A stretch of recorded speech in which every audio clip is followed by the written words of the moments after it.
Yang fikih itu tuh al-ahkam asy-syar'iyyah at-tafsiriyah. Hukum syariah yang terinci, hukum syariah yang terapan, hukum syariah yang praktis. Dalam bahasa usul fikih disebut al-ahkam asy-syar'iyyah at-tafsiriyah, al-ahkam asy-syar'iyyah at-tatbiqiyah, al-ahkam asy-syar'iyyah dan al-amaliyah. Cirinya 3, hukum Islam yang praktis, terapan, dan terinci. Lalu nanti akan melahirkan bingkai yang beda, tasawuf. Jadi ini gerakan dakwah dalam arti tasawuf itu harus dilakukan oleh pribadi muslim yang kapal, baru tercapai. Kalau pribadinya pecah, tidak tercapai tujuan tasawuf dan dakwah perspektif tasawuf. Nah, oleh itu tasawuf ini akan bergerak pada 3 gerakan. Yang pertama, tasawuf itu berusaha membersihkan jiwa, tazkiyatun nafs, itu gerakan tasawuf. Yang kedua, taqarrub ilallah, dekat kepada Allah. Dan yang ketiga, hudurul qalbi ma'allah, hati hadir merasakan Allah bersama kita. Gitu. Nah, nanti orang-orang yang memadukan 3 itulah yang nanti bisa melakukan gerakan dakwah sufis atau dakwah dalam perspektif tasawuf. Nah, sedangkan dakwah saya tarik kepada tugas Rasulullah SAW. Yang pertama, Rasulullah itu tugasnya tabligh. Tabligh itu menyampaikan. Jadi ini harus disampaikan, dikomunikasikan kepada umat, kepada sasaran. Setelah disampaikan, lalu diajar umat pada ajaran Allah. Itu dakwah. Jadi jangan mengajak ketika umat belum mengerti. Harus disampaikan dulu. Kemudian yang ketiga, baru melakukan bimbingan. Umat-umat yang sudah menerima itu dibimbing. Maka gerakan dakwah itu nggak bisa dilepaskan dari tabligh, dakwah, irsyad. Persoalan nanti gimana tasawuf melihat 3-3. Tasawuf dekat menggunakan 3 power. Ada 3 al-quwah. Yang pertama, al-quwah al-fikriyah. Ini bisa menggunakan kekuatan nalar. Yang kedua, tasawuf menggunakan al-quwah al-zawqiyah, kekuatan rasa. Dan yang ketiga, al-quwah al-ruhiyah, kekuatan spiritualitas. Jadi tasawuf nanti ketika gerakan dakwah menggunakan nalar, menggunakan rasa, menggunakan rohani, dan itu terintegrasi karena muslimnya kapan? Tidak bisa nalar saja, tidak bisa rasa saja, tidak bisa spiritualitas saja, tapi terintegrasi. Nah, siapa yang sanggup integrasi, maka dia akan bisa menjalankan dakwah dalam perspektif Islam. Tapi kalau hanya nalar, dia hanya menjadi pengamat, hanya menjadi menganalisis saja, menjadi Islamolog saja.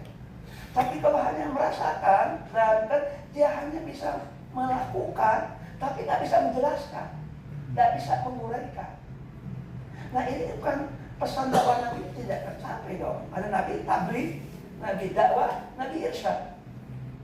Karena itu nggak bisa kekuatan tasawuf hanya melakukan rasa saja, hanya mengikuti rohani saja, tanpa ilmu, tanpa nalar. Nalar saja hanya jadi pengamat tentang Islam, hanya jadi Islamolog. Dia bisa menjelaskan detail, tapi tidak melakukan, tidak merasakan, tidak menghayati. Nah, itu bukan dakwah sufis. Kira-kira dia nggak panjang-panjang seperti itu. Nah, oleh sebab itu saya mencoba merumuskan dari 3 dakwah Islam dan tasawuf itu tadi berdasarkan kerangka tadi, mengajak, dimulai dengan mengajak manusia kepada jalan Allah, tapi ketika mengajak dengan hati yang mengajak harus lebih bersih lebih dulu, yang mengajak merasakan, yang mengajak hatinya lembut, lalu jiwanya harus mesti dekat dengan Allah. Jadi nanti kalau kita gini, jangan ngajak sholat, dia tidak sholat. Jangan menjelaskan tahajud, dia tidak tahajud. Jangan menjelaskan untuk sabar, dia tidak sabar. Jangan menjelaskan sedekah, dia tidak sedekah. Jangan menjelaskan tentang zakat, dia pelit. Itu kontradiktif. Jadi kalau menjelaskan tentang ilmu, hati-hati betul. Jangan mengajar, jangan menjelaskan yang kita belum melakukan. Nah, sikap seperti ini ternyata pesan Al-Quran. Dan Al-Quran berkata, kamu rahmatan indallahi an taqulu ma la taf'alun. Kamu maktan itu dimurka oleh Allah sangat berat. Kamu hanya mengatakan, tapi kamu tidak melakukan. Haqqan action. Nah, tapi ketika dakwah tasawuf dilakukan, dekat dengan Allah, dekat dengan hamba-hamba Allah. Dekat dengan Allah berarti dia harus populis, harus merayap, harus dekat dengan Allah. Dan bukan itu, membimbing mereka, dibimbing banget. Makanya nanti sebagian gerakan dakwah tasawuf menjadi mursyid dalam tarekat. Padahal mursyid itu semua dai itu mursyid. Jadi dia harus tidak cukup hanya itu, tapi harus membimbing. Ketika membimbing, apa yang dilakukan? Buka pikirannya, karena menggunakan nalar tadi, menyentuh rasanya, menghidupkan spiritualitasnya. Nah, cerita ini ada sisi lain dari Pak Yudi. Sisi empirisnya, saya dialog dengan napi teroris sepanjang 15 tahun. Dan sedang ditulis Pak Yudi, jadi saya sudah tidak secepat Pak Yudi, tidak secepat Prof. Murodi. Jadi tapi insya Allah selesai, gitu. Saya yakin usaha sampai itu. Tapi nggak secepat beliau, Pak Arif ini tulis cepat gitu. Pak Budi juga belum, Pak Budi. Saya nggak jalan. Jadi akan saya ceritakan gimana dakwah sufistik ini saya 15 tahun saya dialog dengan napi teroris. Dengan cara itu saya harus membuka pikirannya, menyentuh rasanya, menghidupkan spiritualitasnya. Ketika mereka tanya, misalnya contoh cerita, Pak Asep betul jihad, gimana untuk Asep? Jihad kewajiban agama. Benar ini ayatnya. Gitu. Jadi jangan ditolak. Jihad. Jangan disukai. Jihad dengan meletakkan bom. Gitu. Karena itu banyak orang yang korban, sementara yang tidak jamin gimana keselamatan dia di sana. Mulanya apa? Menghancurkan infrastruktur, menghancurkan fasilitas, menghancurkan manusia. Padahal menurut Allah belum tentu dia orang yang beriman. Siapa tahu hatinya bersih, siapa tahu dia tetap sholat. Ini buktinya Imam Samudra menyesal. Imam Samudra menyesal karena ternyata di antara yang datang itu ada muslim dan dia menggunakan fikih tidak tepat. Seperti pembunuhan salah dalam fikih puasa 2 bulan untuk 1 orang. Korban Bali itu 202. Coba berapa bulan? 1 orang saja 2 bulan berturut-turut. Jadi Imam Samudra praktek fikihnya nggak tepat, tapi dia ada penyesalan. Nah, jadi dakwah sufistik yang saya ceritakan di sini prakteknya saya praktekkan 15 tahun. Jadi jadwal saya Senin, Selasa itu di pesawat, hari Rabu, ini sekarang sudah kosong, itu di lapas, hari Kamis di Pasca, hari Jumat khutbah Jumat, hari Sabtu di masjid, hari Minggu di masjid, hari Senin kembali lagi ke dakwah. Tapi ini ada jadwal 1 hari Rabu, dialognya di lapas. Dialog di lapas itu nggak bisa dengan tanpa membuka pikirannya, tanpa menyentuh rasanya, tanpa menghidupkan spiritualitasnya. Nah, tapi harus menyadarkan mereka bahwa hidup ini hanya sekilas. Nah, kata sekilas akan saya garis bawahi. Kita akan kembali kepada Allah untuk mempertanggungjawabkan perbuatan di hadapan Allah dan hidup di akhirat. Oleh sebab itu, singkatnya ini dakwah perspektif tasawuf itu 3 saja: membuka pikiran, menyentuh emosi, menghidupkan spiritualitas. Itu intinya. Karena nalar, emosi, dan hati disentuh. Nalar ada pada akal, rasa dan spiritualitas ada di hati. Jadi sebetulnya hanya menyentuh 2, akal dan kalbu. Karena di kalbu ada 2. Bagaimana memandang dunia yang sekilas? Nah, inilah itu yang sering dipahami dengan konsep jihad yang salah. Nah, Ya. Bagaimana nih menurut dalam pandangan tasawuf? Ini tasawufnya. Memang dunia tak bermakna, rendah dan hina, tapi bersyarat jika diperoleh dengan mengalahkan segala cara. Jadi yang hina, yang rendah itu segala caranya. Ya nanti tunggu di situ ya. Yang kedua, dunia itu keindahan, kepuasan, kelezatan, dan kenikmatan tipuan. Betul, jika digunakan untuk mendukung budaya hedonisme. Tapi kalau untuk amal sosial, untuk kegiatan menyadarkan manusia, berbeda pantai. Faktor penghalang, betul. Dunia faktor penghalang, tapi dengan catatan, jika Allah dekat dengan Allah, jika dunia mengendalikan nalar dan rasa dan rohani. Tapi kalau nalar, rasa dan rohani dikendalikan oleh kehadiran Allah, menjadi sangat penting. Nalar penting, melahirkanlah gerakan keilmuan. Rasa penting, rohani penting, melahirkanlah ilmuwan yang punya kepribadian, pribadi muslim. Nah ini teks Arabnya, saya ngutip dari teks Arab tentang dunia dan pandangan Islam. Saya terjemahkan, ini saya baca terjemahan saja. Islam tidak membenci harta, tetapi membenci harta yang haram dan diperoleh dengan cara yang haram. Islam tidak mencintai harta, tetapi mencintai beramal saleh dengan harta. Islam tidak mengajak manusia meninggalkan dunia dan fokus pada akhirat, dan tidak mengajak manusia mencintai akhirat, meninggalkan dunia total. Islam mengajarkan jalan tengah di antara dunia dan akhirat. Makanya yang dikatakan ummatan wasata. Jadi dakwah sufistik itu mengusung ummatan wasata, umat yang tengah, umat yang adil, umat yang profesional. Islam mengajak manusia memadukan kebaikan dunia dan akhirat. Dan tidak panjang-panjang. Hakikatnya dalam Islam itu justru sejatinya dalam Islam adalah membenci kemaksiatan dan menolak berlebihan dari kebutuhan. Zakat harta dalam Islam adalah mengeluarkan kelebihan dari kebutuhan setelah genap 1 tahun. Siapa yang tidak menahan harta dari yang sudah dizakatkan untuk infak dan sedekah kepada pelakunya dan pengembangan hidup, maka itulah dihujat dan dianjurkan dalam Islam. Jadi sebetulnya Islam mengajarkan dinamis. Oleh sebab itu saya merumuskan kaitan dengan juhud itu mencintai harta, tapi untuk akhirat, mendapatkan harta dengan cara terhormat, menyalurkan harta untuk perbaikan umat, menggunakan harta sesuai dengan kebutuhan. Karena itu langkah tepat bermartabat lewat tasawuf sufistik ini. Saya kira ini contoh bagaimana sahabat Ansor melakukan juhud. Saya baca terjemahannya. Dan orang-orang yang telah menempati kota itu di Madinah dan beriman sebelum kedatangan mereka ke kota itu, mereka mencintai orang-orang yang hijrah ke kota mereka.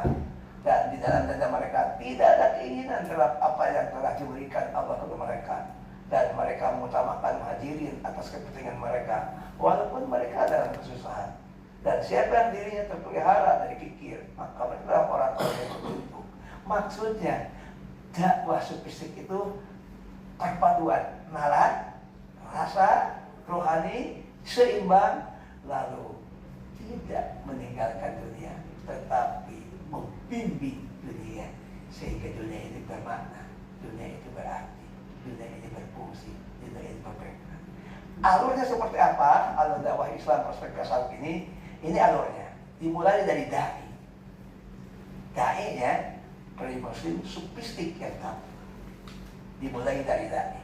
Kenapa dari dai? Kan the man behind the camp. Dai. Nah, setelah ini berakhir saya tidak banyak-banyak. Yang kedua, ketika menyampaikan materi, materinya terpadu antara aspek luar dengan aspek dalam.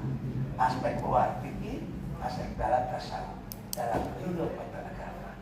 Ketika menentukan targetnya itu membuka pikiran, menyentuh emosi, menghidupkan lintas kelompok sasaran.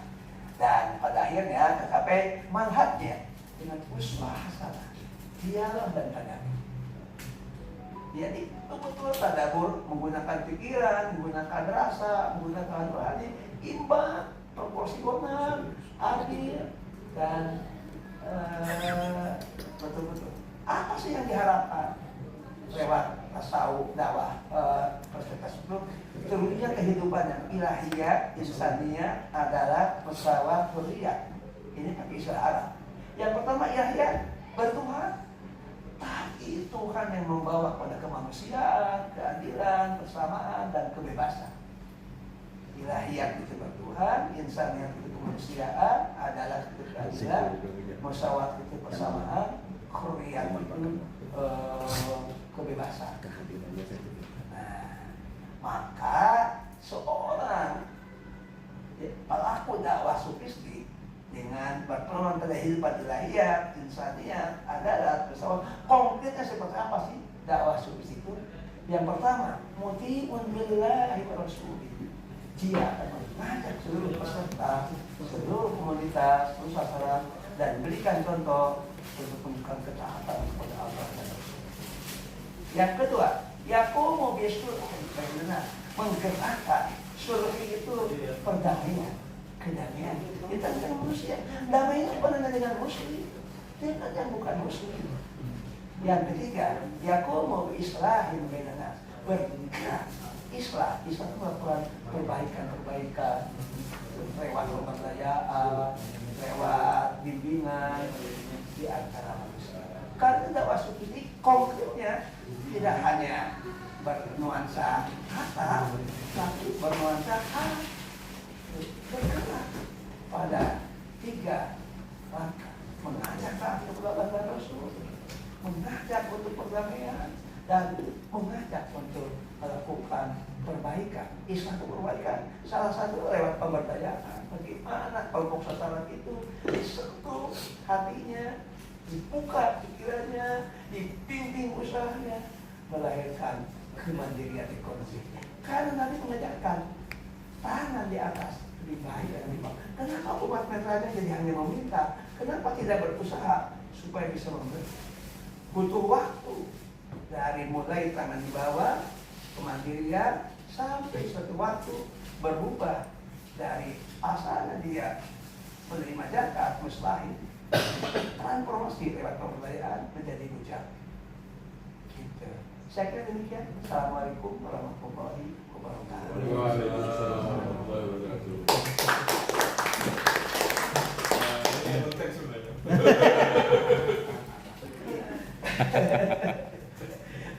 Tarik lagi.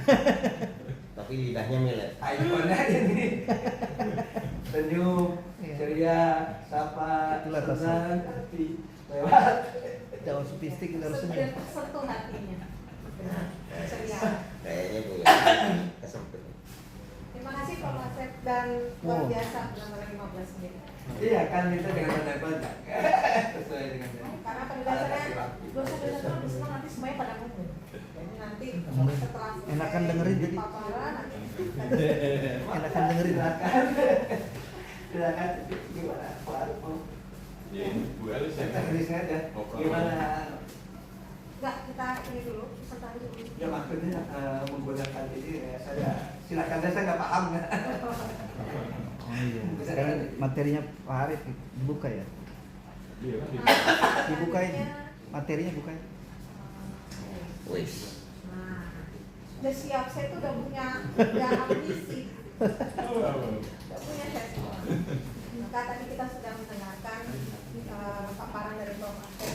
Sangat menyentuh ya pagi-pagi loh. Langsung adem saya. Adem, banyak.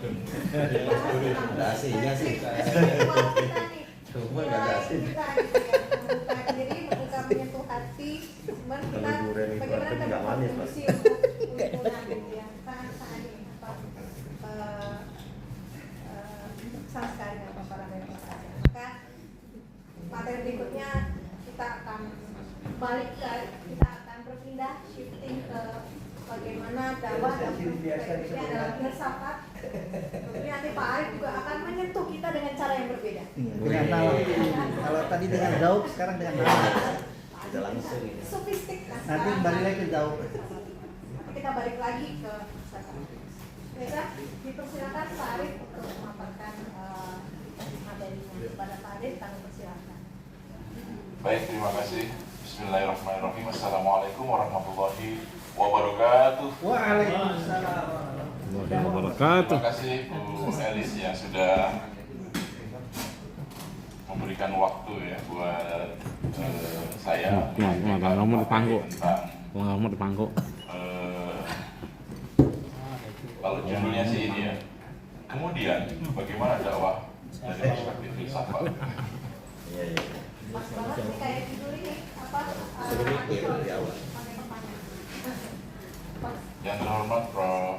Asep yang menjadi salah satu narasumber yang penting pada pagi hari ini, Prof. Mauludi yang menyempatkan waktu untuk hadir, dan Pak BRH PhD, salah satu narasumber juga nanti kita tunggu, dan teman-teman yang lain yang hadir di sini, khususnya Pak Ketua P3ID yang mengundang saya untuk berbicara tentang ini. Jadi saya memberi judulnya itu sebenarnya kemudian saja itu. Yang lain nggak ada. Nyambung. Silahkan yang kedua ya. Jadi biasanya kita kalau bicara tentang dakwah ya dari perspektif filsafat itu selalu dimulai dari trilogi, seperti Prof. Asep tadi kan dimulai dari segitiga.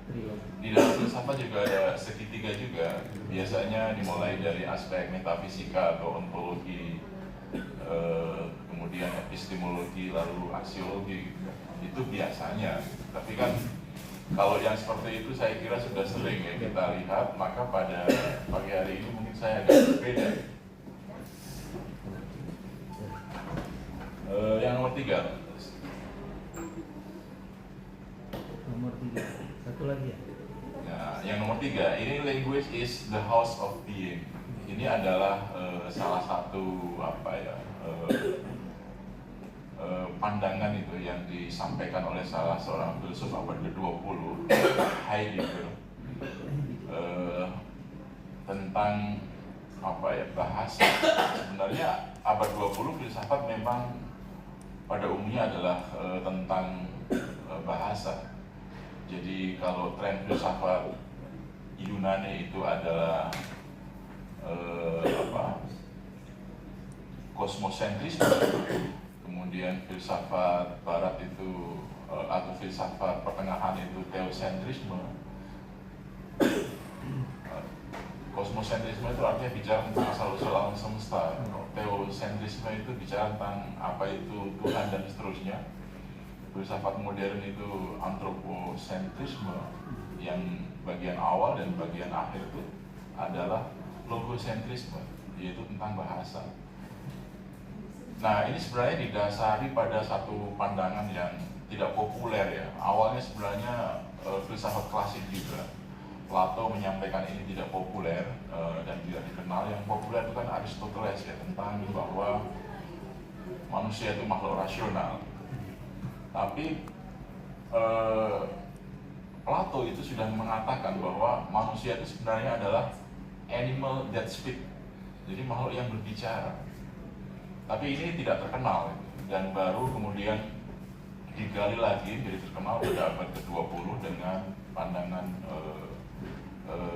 Heidegger ini, yaitu language is the house of being. Jadi sebenarnya bahasa itu adalah tempat kita berada. Jadi kalau manusia tidak berbahasa, manusia tidak mengerti bahasa, itu dia kehilangan keberadaannya. Dia menjadi nihil, kira-kira seperti itu. Dan bahasa itu sebenarnya kalau kita bicara mengenai agama, bahasa itu kan dimulai dari siapa? Dari Tuhan sendiri yang berbicara kan. Jadi Al-Quran itu kan kalamullah, berbicara. Jadi Tuhan itu sendiri berbicara. Dan Tuhan itu menampilkan dirinya dalam bahasa. Kita mengenali Tuhan itu karena Tuhan itu menyampaikan wahyunya. Sebagaimana saya dikenal karena saya berbicara, atau kita semua dikenal karena kita bicara. Makanya Heidegger itu mengatakan bahwa language is the house of being.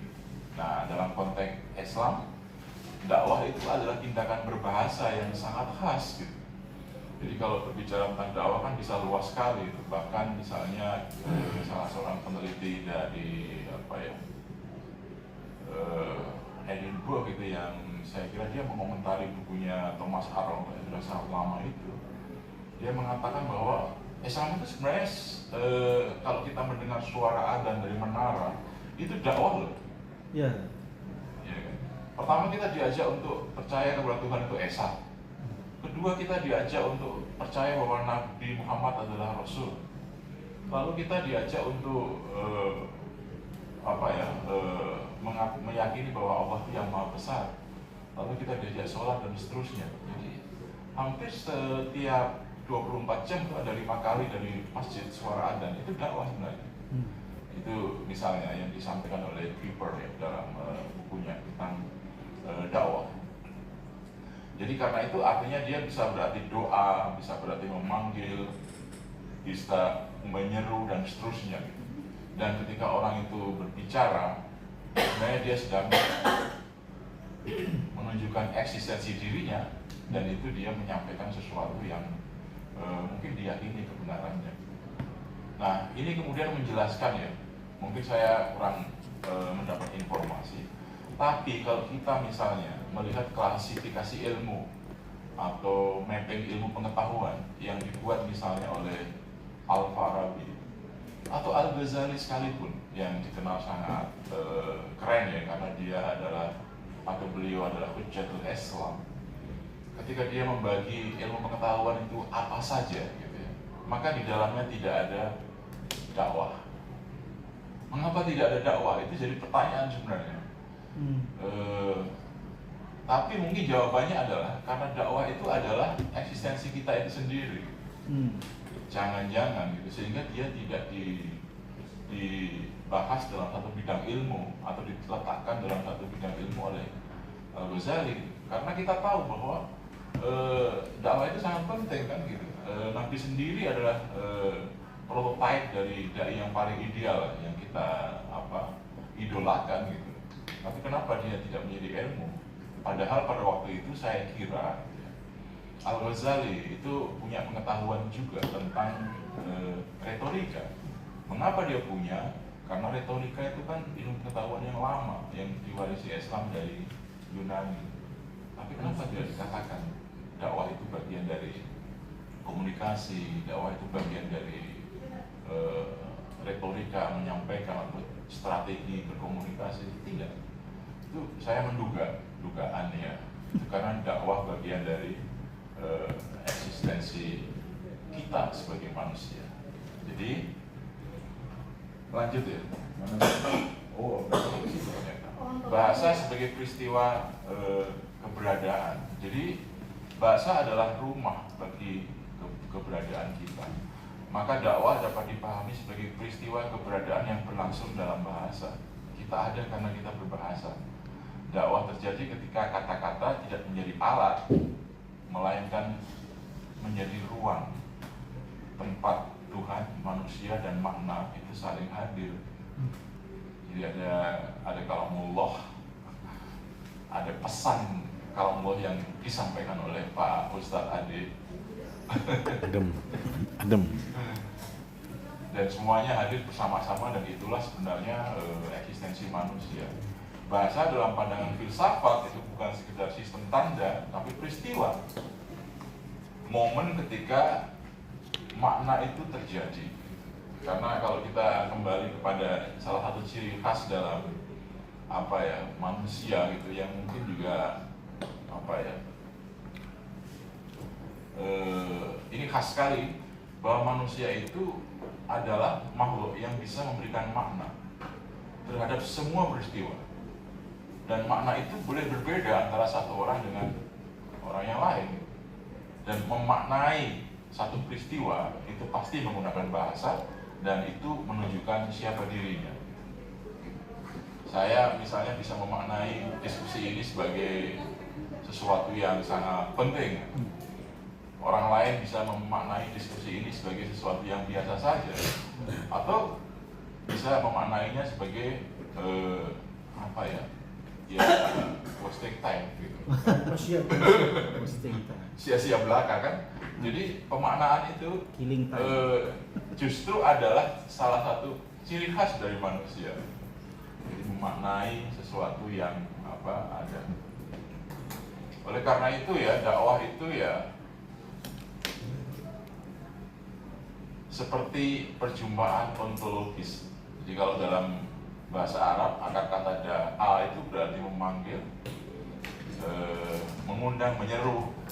Dan fakultas ini pernah diterjemahkan ke dalam bahasa Inggris menjadi Faculty of Calling. Islamic Call. Iya kan bahasa Inggris pernah kan itu. Saking pusingnya mencari terjemahan dakwah dalam bahasa Inggris.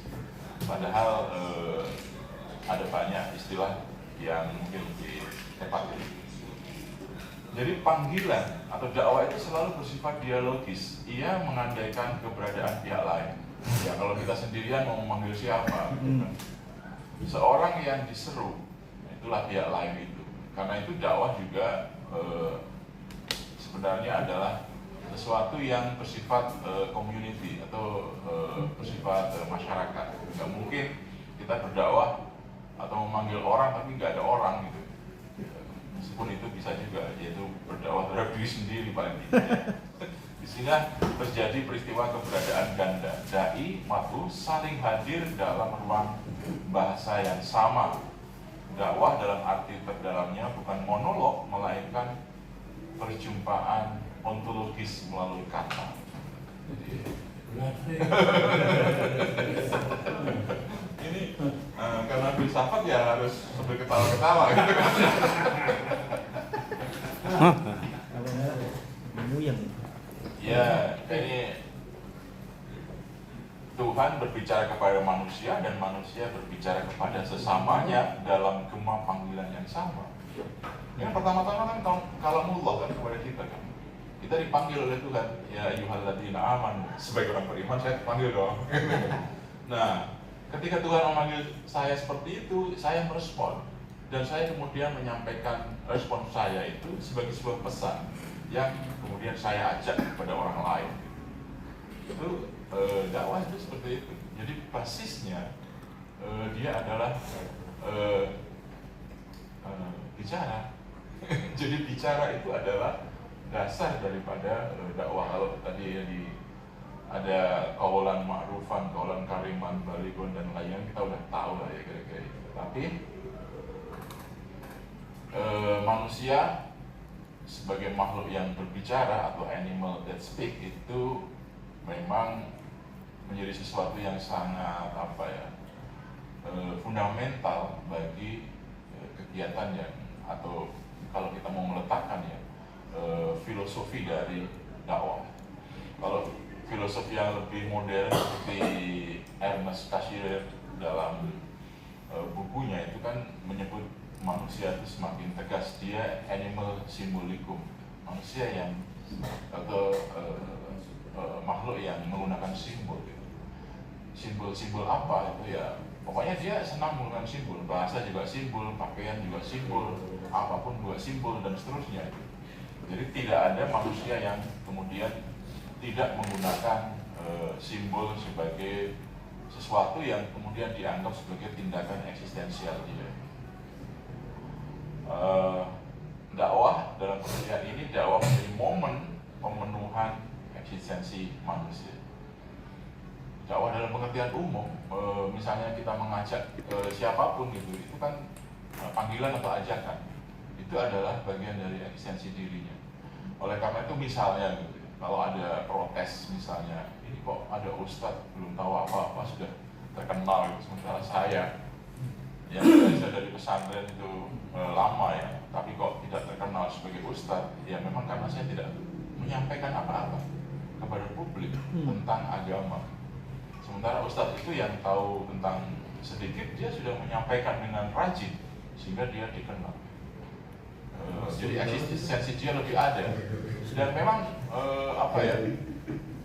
karena dakwah itu berkaitan dengan eksistensi manusia, maka beligu anni walau ayah itu nggak bisa diprotes. Jadi kalau saya tahu sedikit, saya sampaikan, ya boleh-boleh saja dong gitu. Tidak boleh kemudian orang, kamu tidak kuliah di fakultas dakwah kok, berdakwah. Ya kan, nanti dia akan kehilangan eksistensi dirinya sebagai makhluk yang berbicara, makhluk yang selalu mengajak. Dan kalau dia orang yang beriman, itu kan artinya dia pasti mengajak kepada mengajak kepada kebenaran gitu. Jadi semua fakultas sebetulnya fakultas dakwah. Iya, kalau di IAIN ya. Iya, kata Prof. Komar gitu. Itu kan ini kalau Thomas Arnold itu mendefinisikannya sebagai invitation to life rightly. Jadi satu undangan untuk hidup dengan baik dan benar, itu adalah dakwah gitu. Iya. Benar itu kan kemudian bisa relatif kan, bisa tergantung pemaknaan orang itu. Tapi kira-kira gitu ya, orang kemudian semuanya adalah mengajak orang lain untuk mengikuti dirinya minimal gitu ya, mengikuti dirinya. Ada sebuah hadis yang saya kutip itu di sebelah mana ya? Kayaknya nyempil. Karena jarang dipakai. Aduh. Hidden ya, hidden. Ini bahasa sebagai tindakan mengada. Oh, mana? Nah, ini kan ada hadisnya. Karena Ini saya kutip. Man kana yu'minu billah wal yawmil akhir falyakul khairan. iya, Jadi harus mengajak, atau kalau enggak ya udah diam aja. Tapi kalau ketika dia diam, dia akan kehilangan eksistensinya. Gitu. Nah, eksistensi dia sebagai orang yang beriman, eksistensi dia sebagai orang yang selalu mengada dan mengajak dan seterusnya itu akan hilang. Nah, jadi saya kemudian menyimpulkan bahwa mengapa gitu ya, pembahasan tentang dakwah tidak masuk dalam pembahasan mengenai filsafat oleh para filosof Muslim, atau tidak masuk dalam pembagian ilmu oleh para filosof Muslim, karena mereka memandang dakwah itu sebagai bagian dari eksistensi dirinya, bukan bagian dari ilmu.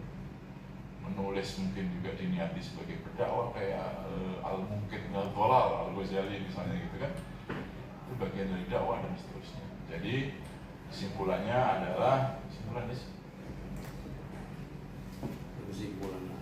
dakwah sebagai rumah untuk menjadi. Yang menjadi itu ya proses untuk selalu menjadi yang lebih baik lah. Orang itu ada di dunia dalam sebuah proses menjadi agar dirinya lebih baik. Nah, itu yang bisa saya sampaikan tentang filsafat dari dakwah. Paling tidak berbeda. Terima kasih. saya catat semua.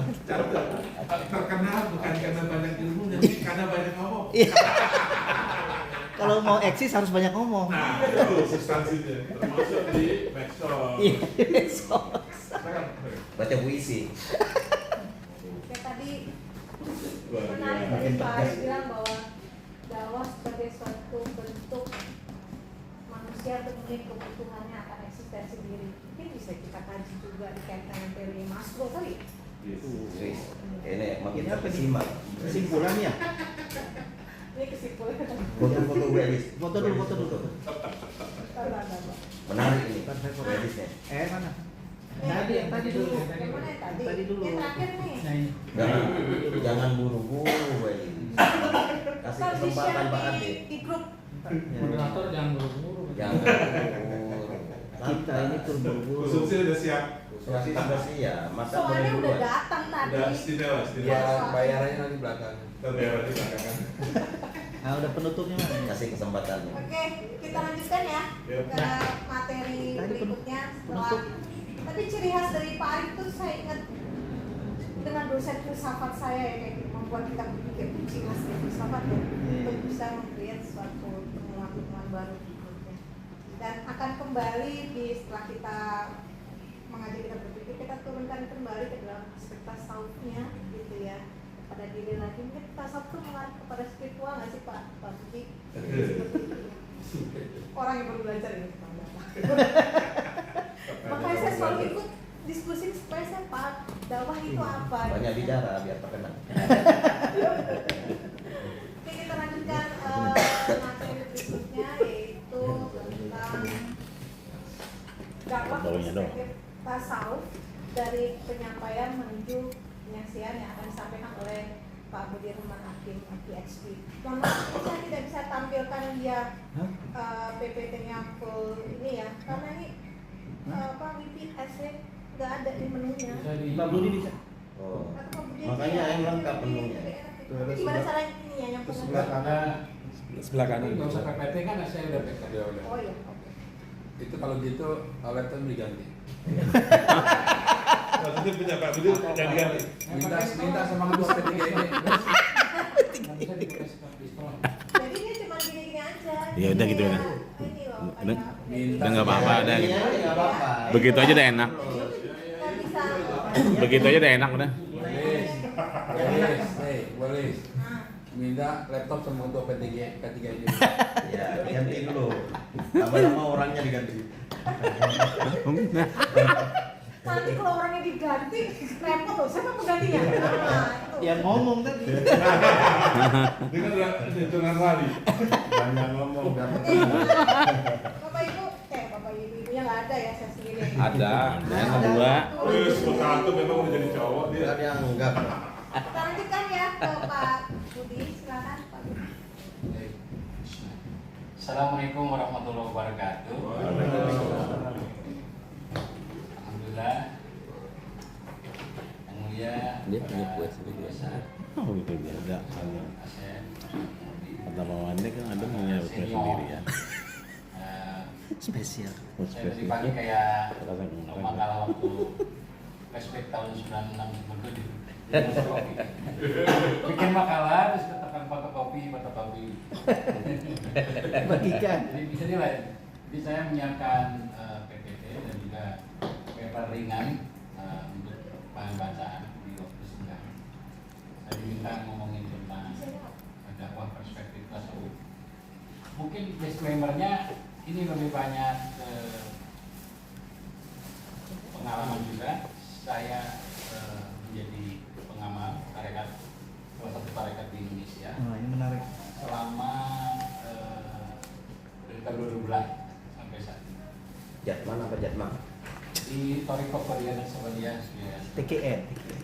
Nah, tapi karena perspektifnya di dakwah sendiri, ini referensi mengapa sampai pada kesimpulan ini karena pengalaman. Yang pertama bahwa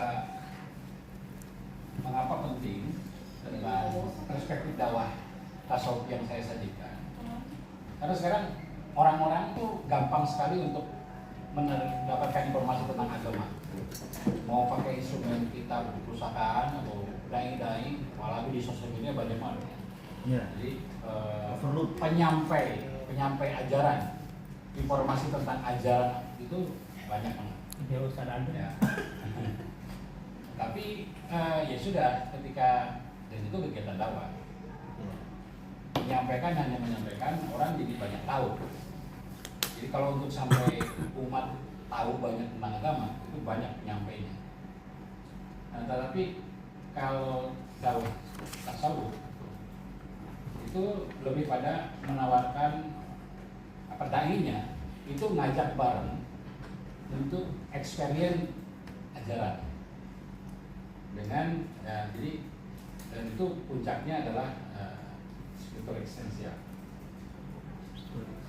Oleh karenanya dakwah tasawuf itu nggak cukup untuk nyampein aja, nyampein for your information. Jadi kalau dai umum ya, itu hanya FYI bahwa Allah begini, Nabi nyuruh gini, Nabi ya cuman informasi selengkap mungkin, bahkan mungkin teori-teori tentang keberadaan Tuhan, bagaimana kategori keberadaan Tuhan itu bahkan ahli tasawuf pun, ahli ilmu tasawuf pun dia cakap menceritakan tentang teori-teori Fatullah. Tapi hanya teori-teori aja gitu. Seperti ngomongin teori renang gitu. Teori renang tuh gaya ini. Tapi dia belum pernah ada yang ahli teori renang. Tapi dia kakinya nyebur ke kolam renang belum pernah. Tenggelam. Jadi tabligh Air kucing. harus sampai ke proses yang ngajak sambil barengan ya. Nah, tapi yang ngajak juga tentu saja yang ngajaknya ini mesti lebih dulu. Artinya yang ngajaknya jangan sama-sama baru di awal. Hanya dai itu nanti di bagian berikutnya adalah ini ya elemennya kan ya, keteladanan spiritual yang adalah ilham, as-suhbah, tajribah. Nextnya, jadi orientasi tasawuf yang saya jalani itu bukan aku yakin. Misalnya konteksnya syahadat itu kan bukan aku yakin tidak ada Tuhan kecuali Allah. Aku yakin Muhammad hambanya, tapi aku bersaksi. Yakin dan bersaksi beda. Misalnya gini, ada yang ngomong, mahasiswa bilang, saya yakin Pak Tantan itu setia satu istri. Ya, salam. Nah, misalnya ada yang ngomong, salam. ada mahasiswa yang bilang saya yakin. Hipotesis. Bukan keyakinan. Ada yang mahasiswa Saya yang bilang saya yakin Pak Tantan itu setia satu istri. Tapi ada lagi ternyata yang muncul, saya bersaksi Pak Tantan itu Istri berpoligami. Wah. Nah, istri cuma satu. Mas ini akan pegang yang mana? Waduh. Yang bersaksi apa yang yakin? Yang apanya aja dah. Yang tukang yang bersaksi. Saya bersaksi. Bersaksi. Saya berharap kejadian. Hai bener. Jangan harap-harap aja. Di dunia peradilan juga yang diterima itu bukan orang yang yakin, tapi yang bersaksi. Hanya ada saksi. Ya saya yakin dia mencuri, tapi ada yang bilang saya bersaksi dia tidak mencuri. Pasti ya hakim akan memegang yang saksi. Nah jadi oleh karena itu misalnya itu tadi. Jadi yang tadinya iman kepada Tuhan ya, hanya yakin aja menjadi saya bersaksi Tuhan itu ada. Hanya dari menghadirkan, jadi dakwah sufi itu tujuannya menghadirkan penyaksian, bukan sekedar keyakinan. Jadi mengajak jamaah untuk mengalami, menghayati, merasakan, menyaksikan. Nah, yang ngajak, melalui apa ya? Pertanyaannya mungkin melalui apa mengalami, menghayati, merasakan? Yaitu melalui pengamalannya. Mau ngamalin amalan tasawuf. Nah ini dua model tadi ya, dan ini mungkin bukan tadi Pak Sebelum menyinggung, bukan satu dikotomis ya, atau pilihan, tetapi sebuah kesinambungan. Nah, jadi ada dai yang alim, ahli ilmu, ya udah ya mereka hanya ngajarin teori agama, informasi Al-Quran, hadis dikasih tahu lah umat melalui panggung, ceramah ataupun menjelaskan dalil tentang A, B, C, akhlak, abstrak, nah orientasinya ya udah kamu ngimani aja udah nih. Metodenya ya itu, outputnya hanya tahu dan percaya. Nah kalau dari al-arif atau al-amil, kalau arif itu terlalu tinggi ya, arif. Nah kalau arif di sini sebenarnya posisinya mursyid dan Al-Arif di depan, Al-Arif. Yaitu menggunakan pengalaman spiritualnya yang musyahadah, merasakan keberadaan Tuhan, yang menggunakan pengalamannya dan menamani mad'unya, yang murid meniti jalan.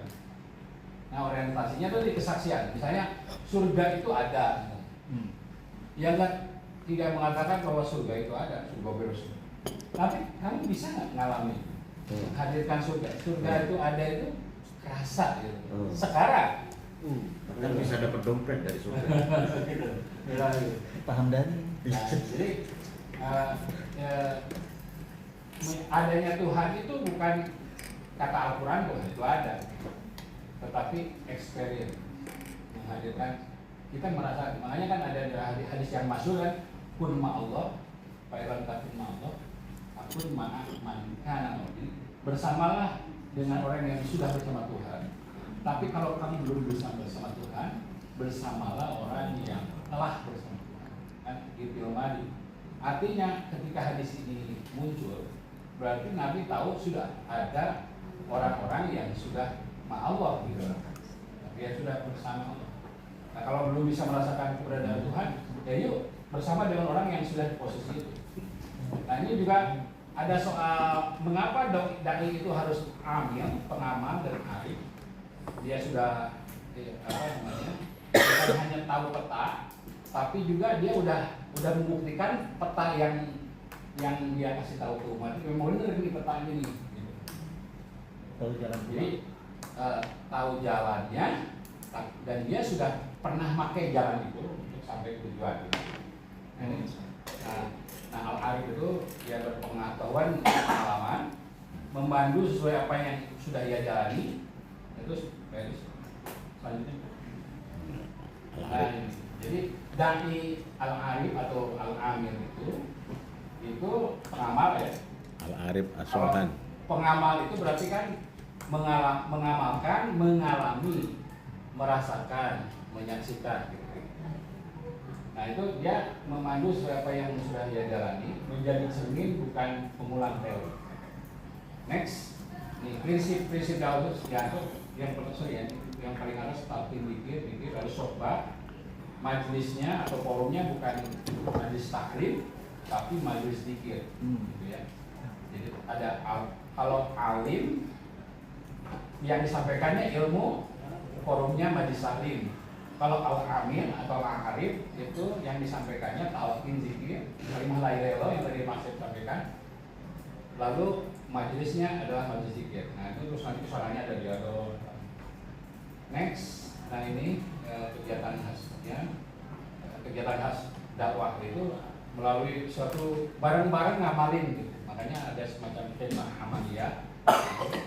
Setiap manakiban yang saya jalani itu sebelum ada khidmah ilmiah, ceramah itu ngajak bareng dulu. Jadi ada zikirannya dulu, lalu ngawirin khotamannya, di situ komponen sholawatnya, sholat sunnahnya, baru khidmah ilmiah, baru orang ngasih tahu. Dan khas dari ceramah dalam toriko itu yang sudah kepake, yang sudah terasa. Jadi berbagi pengalaman seperti itu. Jadi mengapa dakwah transformasi menghidupkan batin bukan dari mengubah akhlak dari dalam, karena tujuan pengamalan itu kan kesucian jiwa, kebersihan hati. Nah pokoknya kalau seseorang udah bersih hatinya dan suci jiwanya, itu pasti secara otomatis ke akhlaknya. Jadi bukan karena kamu harus berapa itu. Seseorang yang keadaan batinnya sudah berubah, jiwanya suci, hatinya bersih, itu udah otomatis akhlaknya bagus gitu. Jadi inilah ya. Jadi menghasilkan madhu yang mengalami bukan hanya mengetahui, seperti tadi ya. Itu ya, talqin dikir atau akhlak penyaksian. Ini sih agak pengalaman pengulangan. Itu beberapa contoh dakwah sufi Nusantara. Banyak ya pilihan-pilihan jalannya. Terus, nah ini beberapa contoh. Saya memilih jalurnya itu ya, promosi siapa yang mau. Saya mau pilih jalan Tariqah Kuliah Surya. Nah, terakhir implikasi dakwah kontemporer. Dakwah perlu dimensi eksperiental, fokus pada adab bukan kontroversi, butuh mentoring spiritual, menjawab krisis batin masyarakat urban, membangun etika sosial bersesuaian. Kesimpulannya terakhir ini kesimpulan, ambil sama-sama mengerjakan al-arif bukan jalan arif, juga adalah penyaksian bukan pengetahuan, langsung menjadi melalui zikir ya adalah. Itu saja, terima kasih. Assalamualaikum. Oke. Lengkapnya mungkin ada. Siap. Sudah disiapkan Bapak-bapak. Terima kasih. Udah kenyang kayaknya. Udah Jangan ada kenyang dulu. Al-Arif As-Sultan. Iya, banyak. Jadi kita mau kemana diajak jalan-jalan ini? Dunia filsafat, dunia tasawuf. Ya baiklah, kita sudah mendengarkan paparan dari 3 narasumber kita hari ini. Selanjutnya adalah dibuka sesi diskusi. Kita buka dulu 3 penanya. Silakan.